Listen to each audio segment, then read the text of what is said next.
Glória a Deus, vamos aplaudir o Senhor por essa noite maravilhosa. Eu queria que você me ajudasse a honrar algumas pessoas aqui. Vamos aplaudir o pessoal da mídia, o pessoal que está lá no som, os diáconos, todo o pessoal que trabalha aqui na nossa igreja. Vamos aplaudir forte, por favor, essa equipe maravilhosa. Obrigado, gente. Sem vocês aqui a gente não conseguiria, não é verdade? Você pode abrir comigo a sua Bíblia, por favor, no livro de Efésios.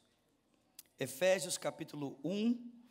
Nós começamos hoje na parte da manhã uma série de mensagens que nós chamamos de sistemas ou systems. E eu quero continuar conversando com você essa noite um pouco sobre aquilo que começamos aqui hoje na parte da manhã. Efésios capítulo 1, por favor. Nós vamos ler a partir do versículo de número 18. Efésios capítulo 1, versículo 18, eu leio com você na Nova Versão Internacional.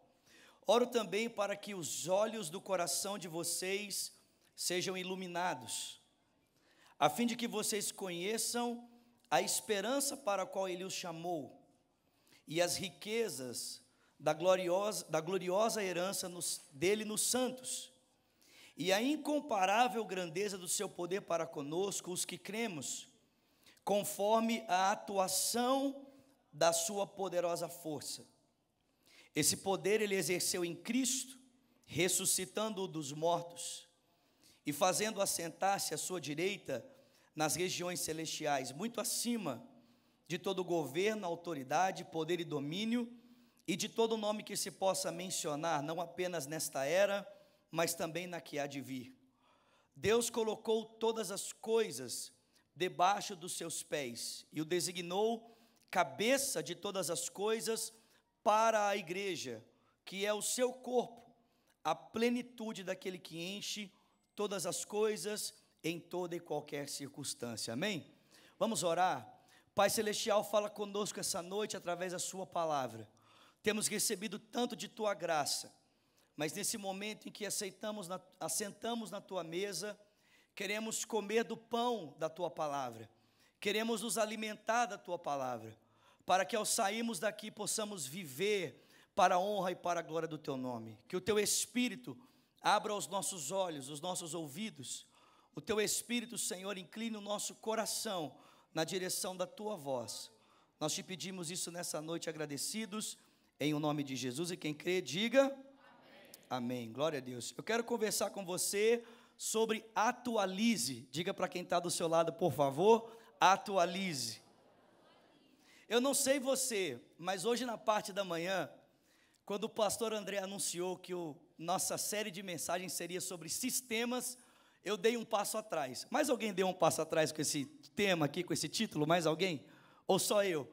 Porque normalmente nós temos um certo preconceito em relação a essa palavra, principalmente no meio da igreja, porque criou-se, um mito de que nós não queremos viver num sistema religioso, nós não queremos viver em sistemas, nós queremos viver naquilo que Deus está fazendo. De alguma forma nós relacionamos a palavra sistema no ambiente eclesiástico com algo ruim, porque nós temos uma ideia muitas vezes equivocada de que a igreja primitiva era uma igreja sem regras, sem sistemas, sem parâmetros, uma igreja orgânica, uma igreja livre, destituída de toda e qualquer regra, sistema ou ordem. Mas, irmãos, isso não é verdade. Quando você olha para a igreja primitiva, você vai perceber de forma muito clara que ela tinha um sistema, ela tinha uma organização. Quando o evangelho chega a Samaria, em Atos, capítulo de número 10, a Bíblia diz que após o Espírito ser enviado sobre aquelas pessoas terem a mesma experiência do Espírito que havia acontecido em Jerusalém, Pedro e João então vão a Samaria, e eles têm consigo alguns parâmetros para medir se de fato aquilo que os samaritanos estavam experimentando realmente era algo vindo da parte de Deus, ou se uma experiência confusa que estava tentando distanciá-los do que realmente Deus estava fazendo. Mas nós não apenas podemos ter um certo preconceito em relação a essa palavra por causa do nosso preconceito religioso. Nós também podemos ter um pé atrás em relação a essa palavra sistema, quando nós pensamos num conceito equivocado de liberdade.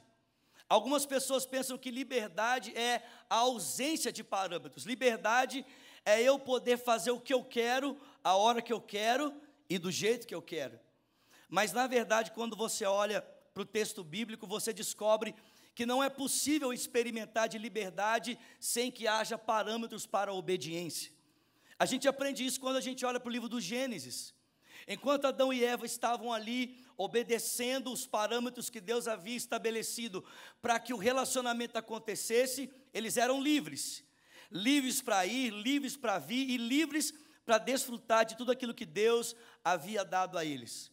Mas quando eles quebraram os parâmetros, foram além daquilo que Deus estava estabelecendo, então o texto bíblico deixa muito claro para mim e para você, que ao quebrarem os parâmetros, ao quebrarem o sistema, eles deixaram de experimentar de liberdade para começarem a se tornar escravos. Porque a verdadeira liberdade só existe dentro do contexto da obediência. E talvez uma outra possibilidade para os nossos preconceitos a respeito dessa palavra seja por causa de uma influência filosófica, vindo de um pensador chamado Jean-Jacques Rousseau. Porque Rousseau dizia que o homem é bom, e ele nasce bom, e ele vai se corrompendo à medida em que ele se mistura com as estruturas do mundo. À medida que o homem começa a obedecer os parâmetros postos na civilização, então esse homem vai perdendo a bondade que lhe é intrínseca e começa a se corromper. Mas, irmãos, todos nós aqui sabemos que o homem não é bom, sim ou não? E é muito simples perceber que esse mito, essa utopia, está calcado em parâmetros totalmente confusos. Basta você olhar para um mundo após o contexto de Segunda Guerra Mundial. Basta você pensar que no contexto de maior evolução industrial, ao invés de o problema da fome e da guerra serem resolvidos, e o mundo entrar então na paz que estava sendo prometida, o mundo entrou em completo colapso. O mundo entrou numa era de morte, de fome, onde milhões de judeus foram dizimados por causa de um pensamento equivocado a respeito do ser humano. Talvez você tenha algum desses preconceitos no seu coração, mas quando nós estamos aqui falando sobre sistemas, quando nós estamos aqui falando sobre um sistema, o que nós queremos que você entenda é que existe um método, existe um sistema estabelecido por Deus para a humanidade, para o avanço do seu reino. Existe um parâmetro que Deus tem no seu coração e que Ele deseja que todo o seu povo esteja alinhado a esse parâmetro, para que, alinhados a esse sistema, alinhados a esse modelo, nós então possamos ser nas mãos de Deus um agente para o avanço do seu reino. Você pode dar glória a Deus por isso? Irmãos, para isso nós precisamos de algo muito simples. Nós precisamos de renovação. Nós precisamos nos atualizar. Nós precisamos arrancar esse software, esse modelo, esse programa equivocado que foi colocado dentro de cada um de nós e passarmos a ter a mentalidade do reino e passarmos a ter a mentalidade de Deus, para que cooperando com Ele possamos ver o avanço do seu governo, amém, queridos? E Paulo apresenta para nós aqui pelo menos 3 áreas que eu e você precisamos nos atualizar se queremos fazer parte desse reino, amém, queridos? Se queremos fazer parte daquilo que Deus está fazendo. Deixa eu só trazer para você, antes de falar sobre eles, a definição dessa palavra sistema. Preste atenção. O que é um sistema? Sistemas são elementos congregados, sejam eles abstratos, sejam eles concretos, mas que funcionam de maneira organizada. Sistemas são elementos independentes, que formam um todo de forma organizada. É o conjunto de instituições, sejam elas econômicas, morais, políticas de uma sociedade, que tornam o indivíduo um ser subordinado, um ser obediente. Como eu disse para você, nós não estamos aqui para falar de outro sistema, nós estamos aqui para falar do sistema de Deus, dos valores de Deus, a maneira como Deus deseja que a nossa vida seja organizada, a fim de cooperarmos com o avanço do seu reino, amém, meus irmãos? O primeiro parâmetro que Paulo apresenta nesse texto, que eu e você precisamos atualizar a nossa mente, é a respeito do sistema de governo, a maneira diferente de pensarmos a respeito do governo. Paulo diz, nós devemos pensar a respeito do poder que foi manifestado em Cristo ao ressuscitá-lo dentre os mortos e o colocar muito acima de todo principado, potestade, poder e domínio e de todo nome que se possa mencionar, não apenas nesse século, mas também no vindouro. E ele sujeitou todas as coisas debaixo dos pés de Cristo. Preste atenção, querido. A primeira realidade que nós precisamos ter a nossa mente atualizada é que Cristo já está assentado no trono do universo. Eu vou repetir, amém? Cristo já está assentado no trono do universo. Irmãos, preste atenção. O fato de Cristo estar assentado não significa que ele esteja parado. Quando a Bíblia diz que Cristo está assentado no trono do universo, significa que ele está numa posição de soberania, ele está numa posição de governo, ele está numa posição de autoridade, em que tudo e todas as coisas estão submetidas ao poder da sua vontade. Você pode dar uma glória a Deus por isso? Você serve um Cristo que não reinará, ele já reina, ele já reina. Muitos de nós estamos esperando por aquele momento em que o reino de Deus vai chegar, e de fato, esse tempo vai chegar. Mas irmãos, preste atenção, algo aconteceu na história, e o curso dela foi alterado para sempre. Algo aconteceu nos eventos da humanidade, e alterou completamente o curso da história. E que algo é esse? A morte e a ressurreição de Jesus. Você precisa entender, nós precisamos entender algo muito importante. Meu irmão, quando Cristo morreu e ressuscitou, ele deu um novo curso para a história. Quando Cristo morreu e ressuscitou, ele deu um novo curso para a humanidade. Queridos, a humanidade não caminha para um fim desastroso, a humanidade não caminha para um fim penoso, onde todas as coisas irão se deteriorar. Não, a humanidade está caminhando para um lugar de restauração, a humanidade está caminhando para um lugar de restituição, aonde Deus irá novamente nos levar para um lugar de onde nunca deveríamos ter saído. E como ele fará isso? Por meio do governo do seu Filho chamado Jesus Cristo. Muitos estão esperando um mundo que vai acabar. Meu irmão, deixa eu dizer uma coisa para você, o mundo não vai acabar, essa era vai acabar, os parâmetros dessa era irão acabar, o governo injusto irá acabar, a injustiça irá acabar, a morte irá acabar, a fome irá acabar, mas esse mundo não vai acabar. Deus ama esse mundo. Eu tenho uma boa notícia para você, vá se acostumando com ele, porque você vai passar muito tempo da sua vida aqui ainda, porque o reino de Deus é estabelecido entre nós. Nós não iremos para o céu é que vai vir a nós, o céu será estabelecido no nosso meio, e nós veremos então um mundo transformado por causa dos parâmetros do reino de Deus, por causa dos parâmetros do governo de Cristo. Paulo diz, você precisa ter a sua mente atualizada. Cristo já está assentado no trono do universo.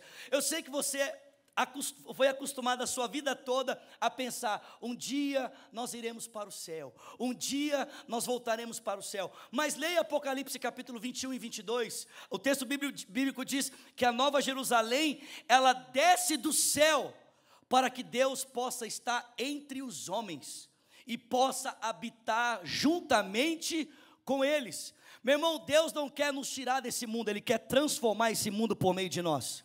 Ele quer transformar esse mundo por meio da igreja. E para isso é necessário que você tenha, eu tenha, os olhos abertos, para que a gente possa passar a viver não mais a partir do governo que nós olhamos, mas a partir do governo do Cristo, a partir do governo de Cristo, que é o nosso Senhor e o nosso Salvador, amém, queridos? Diga comigo, Cristo, o nosso governante. Diga mais uma vez, Cristo, o nosso governante. E o que acontece quando a gente começa a viver a partir da luz do governo de Cristo? Meus irmãos, acontece o que aconteceu em Atos. A igreja primitiva vivia debaixo do governo de Cristo, vivia debaixo do governo do Espírito. E porque ela vivia debaixo desse governo, porque ela vivia debaixo da influência do senhorio de Cristo, a maneira como ela se relacionava com o mundo fugia totalmente aos padrões da cultura à sua volta. Quando você olha para o Império Romano, a maneira como os romanos olhavam para os defeituosos, a maneira como os romanos olhavam para as mulheres, era com descaso, com desprezo. Uma mulher não podia lutar no exército, alguém que era defeituoso não podia cuidar de si mesmo. Essas pessoas eram abandonadas, literalmente. A história mostra que muitas mulheres eram abandonadas vivas, nas latrinas, nas esquinas, para morrerem de fome, porque elas iriam onerar a família e não davam conta de lutar nas guerras. Quando Constantino assume o império, e ele então se converte, e ele começa a conviver um pouco mais com os cristãos, sabe o que ele descobre? É que a solução para os problemas do império não estavam na força do imperador. É que a solução para os problemas do império não estava na capacidade de Roma de administrar suas riquezas. A solução para os problemas do império estava na igreja. Sabe para quem os pobres eram confiados? Para a igreja. Quem os marginalizados eram confiados? A igreja. A igreja se tornou naquele tempo um meio de transformação do mundo à sua volta. Por quê, queridos? Porque a igreja não vivia conforme o governo de Roma. Porque a igreja não vivia de acordo com os parâmetros culturais estabelecidos por Roma. A igreja vivia debaixo do governo de Cristo. A igreja vivia debaixo do senhorio de Cristo. Ela era movida por um governo. Era movida por parâmetros e valores que partiam de um outro Senhor, que não era César, mas se chamava Jesus Cristo. Jesus Cristo. Paulo diz, olha, nós precisamos atualizar a nossa mente. Precisamos mudar a nossa forma de ver o governo. Não vivemos mais influenciados pelos governos desse mundo, vivemos influenciados pelo senhorio de Cristo. Amém, meus irmãos? Mas nós não apenas precisamos atualizar a nossa mente a respeito da visão de governo. Nós precisamos atualizar a nossa mente, a nossa visão a respeito dos valores desse governo. Paulo diz que Deus exerceu esse poder em Cristo ao levantá-lo dos mortos e o colocou acima de principados, potestades, poder, domínio, de todo nome que se possa mencionar, não apenas nesse século, mas também no vindouro. E a Bíblia diz que sobre todas as coisas, Ele deu esse poder à igreja. Preste atenção, queridos. Existem nomes que o nosso século propõe. Existem nomes que a nossa era propõe. Mas todos esses nomes passarão e o de Cristo permanecerá. O de Cristo permanece para sempre. E sabe o que é interessante? É a discrepância que existe entre o governo de Cristo, os valores pelos quais Cristo governa e os valores com os quais os governantes desse mundo governam e até mesmo as influências espirituais. Jesus diz em Marcos capítulo 10, olha, os poderosos desse mundo os oprimem, os escravizam, usam da força para arrancar o melhor de vocês. Mas entre vocês não vai ser assim. Entre vocês, o maior será aquele que serve. O maior entre vocês não será aquele que é servido, mas será aquele que serve. Preste atenção, meu irmão. Para Jesus, a autoridade não é a capacidade de dar ordens. Para Jesus, a autoridade é a capacidade de servir. Olhe para Jesus e você vê os demônios se ajoelhando aos pés dele. Ele chega em Gadara e uma legião de demônios que possuíam um homem se prostra diante dele. E a pergunta é, de onde vem essa autoridade? Tiago diz para nós, Tiago diz, sujeitai-vos, portanto, a Deus. Resisti ao diabo e ele fugirá de vós. Meus irmãos, de onde vem a nossa autoridade para resistir às trevas? A nossa autoridade para resistir às trevas vem da capacidade que nós temos de nos sujeitarmos a Deus. Quanto mais sujeitos a Deus nós estamos, mais estamos empossados de autoridade. E é por isso, meus irmãos, que Jesus, aonde chegava, fazia com que principados, demônios se sujeitassem a Ele, porque vivia uma vida completamente sujeita ao seu Pai. Não estava aqui para fazer o que queria, não estava aqui para viver da sua forma, para viver do seu jeito, mas estava aqui para fazer a vontade do seu Pai. Aliás, meus irmãos, ele estava tão empenhado em viver por valores diferentes, que pelo reino do seu Pai, pelos valores desse reino, ele deu a sua vida. Ele se entregou completamente. Enquanto os reinos desse mundo e as autoridades desse mundo exploram pessoas para crescerem, Jesus deu a sua vida para que a gente pudesse crescer. Ele morreu para que nós pudéssemos viver. Ele foi moído, o seu corpo dilacerado, para que nós fôssemos sarados. Os valores do reino de Deus são completamente diferentes. Enquanto Satanás oprime, rouba pessoas da sua família, escraviza pessoas nos vícios, nos leva a uma vida de comportamento nocivo, de pecados. O Filho de Deus, Ele veio para que tenhamos vida e tenhamos vida em abundância. São valores diferentes, é uma vida diferente. Nós precisamos ter a nossa mente atualizada para um governo novo.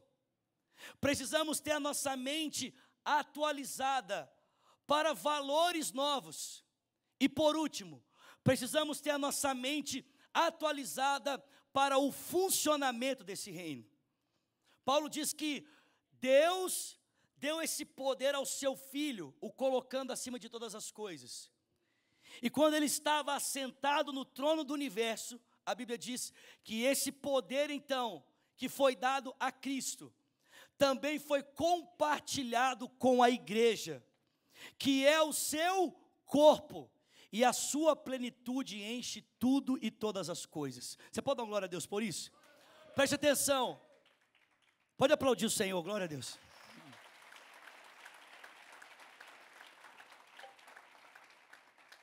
É bom que eu aproveito para beber uma água aqui, aleluia. Deus deu todo o governo do universo a Cristo. Irmãos, Cristo deu todo o governo do universo.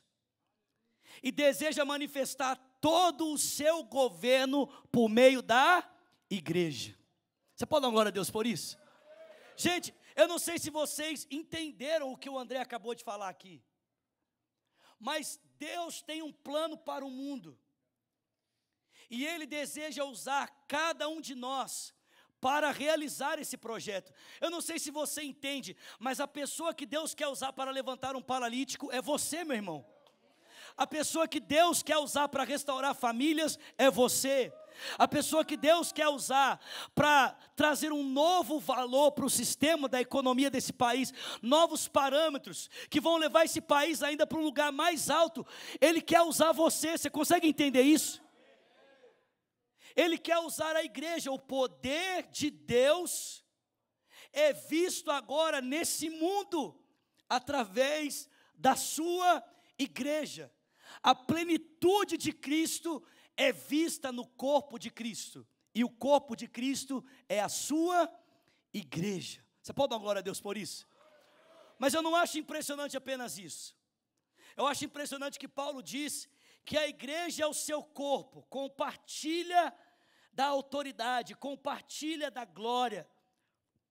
Mas a Bíblia também diz que ela é o seu corpo e a sua plenitude enche tudo em todos.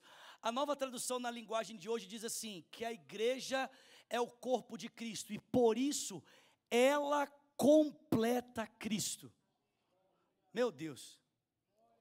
A igreja é o corpo de Cristo e por isso ela completa Jesus Cristo. Irmão, isso é forte demais. A igreja completa o Senhor Jesus. E aí você pode se perguntar, de que maneira a igreja pode completar Jesus? Se Cristo é pleno e a plenitude dele é compartilhada conosco, de que forma a igreja pode completar Cristo? E hoje na parte da manhã o pastor André nos compartilhou um exemplo, eu quero compartilhar esse exemplo e nós vamos caminhar para o encerramento. Aleluia. Obrigado, Murilo, obrigado. Mais alguém pode me ajudar? Obrigado. Obrigado, muito obrigado. Né? Mas, eu não sei aqui quantos são da época do CD. Quantos aqui são da época do CD? Levante sua mão.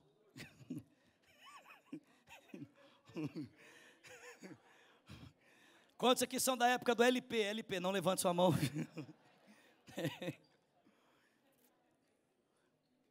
Mas eu lembro, no ano de 2009, eu gravei o meu primeiro CD. Lá no Brasil eu tinha um ministério chamado Ministério Cristo Vive, e no ano de 2009 nós gravamos o primeiro CD. E aí depois que você vai para o estúdio, faz todo aquele processo, grava a voz, aquela coisa toda, o CD passa pela masterização, pela mixagem, e então, quando tudo está pronto, o produtor pega um CDzinho, escreve em cima dele assim, master, e ele entrega na sua mão e fala assim, olha, isso aqui é a master de todo o seu projeto. Ou seja, aquilo ali é o original. Tudo que foi gravado, produzido, mixado e masterizado, está ali naquela master. Eu lembro o dia que nós pegamos a master, né, o primeiro CD. E a gente colocou no carro para tocar com o maior cuidado, assim, né? Tipo, para ele não cair, não arranhar, não danificar. Por quê? Porque todo o investimento do projeto estava ali. E aí, passado alguns dias, você pega essa master, coloca no envelope e você manda para uma fábrica que vai replicar esse CD. E alguns dias depois, a fábrica, então, vai enviar dezenas, centenas, milhares de CDs, iguais àquele, direto para a sua casa ou para o lugar que você designar. E sabe o que é interessante? Quando os outros CDs chegam, você abre eles, pega um, você coloca a master e ouve. Depois você coloca um CD que saiu da master. Sabe o que é interessante? É que aquele CD reproduzido da master, ele nunca vai ser a master, nunca. Mas tudo aquilo que a master tem e tudo aquilo que a master tem e tudo aquilo que a master pode ser também ouvido e experimentado através de um CD. Vocês estão comigo aqui? O CD nunca vai ser a master, mas todo o conteúdo e toda a experiência que aquele CD tem, você vai poder ouvir naquilo que foi replicado. Deixa eu dizer uma coisa para você. É dessa forma que a igreja completa Cristo. Como assim? Meu irmão, nós nunca vamos ser a master. Você e eu nunca vamos ser Jesus. Você entende isso? Nunca. Nós nunca vamos ser Jesus. Mas tudo aquilo que Ele é e tudo aquilo que Ele pode ser experimentado através de nós. Você é o corpo de Cristo. Abre um outro texto comigo, fica de pé no seu lugar. Abre um outro texto comigo, por favor. Nós já vamos encerrar. Romanos capítulo 8.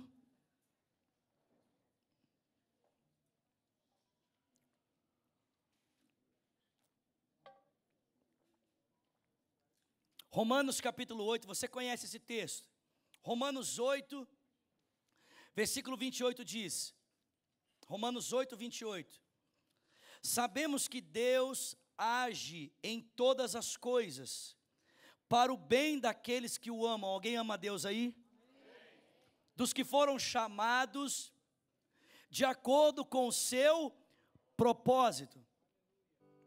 Pois aqueles que de antemão Ele conheceu, também os predestinou para serem conformes à imagem do seu Filho, a fim de que Ele seja o primogênito entre muitos irmãos. Alguém pode dar glória a Deus por isso? E aos que predestinou, chamou. Ao que chamou, justificou. E aos que justificou também, glorificou. A palavra que Paulo usa aqui em Romanos para a imagem no grego é a palavra eikon. Diga comigo, eikon. Diga para o seu irmão. Diga para ele. Eikon. Gente, preste atenção. Essa palavra, preste atenção, ela foi transliterada para o nosso idioma, para a nossa língua. E a transliteração dela você conhece. Aliás, ela é muito comum para todos nós. Todos os dias nós lidamos com ela. É a palavra ícone. Diga comigo, ícone. Quem sabe o que é um ícone aqui? O ícone é esse botãozinho, né, que você tem aí no seu smartphone ou no seu computador, que é o atalho, o acesso mais fácil para o programa. Quando você clica no ícone, o ícone não é o programa, mas tudo aquilo que o programa é e tudo aquilo que o programa faz, você pode acessar através do ícone. Você está comigo aqui? Quem está comigo aqui? Olha o que Paulo está dizendo. Paulo está dizendo que você e eu somos o ícone de Jesus. Não, vocês estão comigo aqui, gente? Eu e você somos o ícone de Cristo. Escute isso, o mundo clica em você e o que abre é Jesus. As situações pressionam você e o que vai sair de você é Jesus. Por quê? Porque você é o ícone. Você é o corpo dele, a maneira pela qual Cristo se manifesta para o mundo à nossa volta. Preste atenção, Paulo diz: atualize a sua mente. Você vive debaixo de um outro governo. Atualize a sua mente. Você vive debaixo de outros valores. Atualize a sua mente. Você tem uma outra função. Você tem um outro propósito. O seu propósito agora nessa terra é manifestar Jesus Cristo, é manifestar o governo de Deus. O mundo clica em você e Cristo se abre. O mundo clica em você e Cristo se abre. Clica em você e Cristo se abre. Você pode levantar suas mãos a Ele nessa noite e agradecer a Ele por isso. Agradeça a Ele por isso, Lagoinha. Exalte-o por isso, Lagoinha, nessa noite.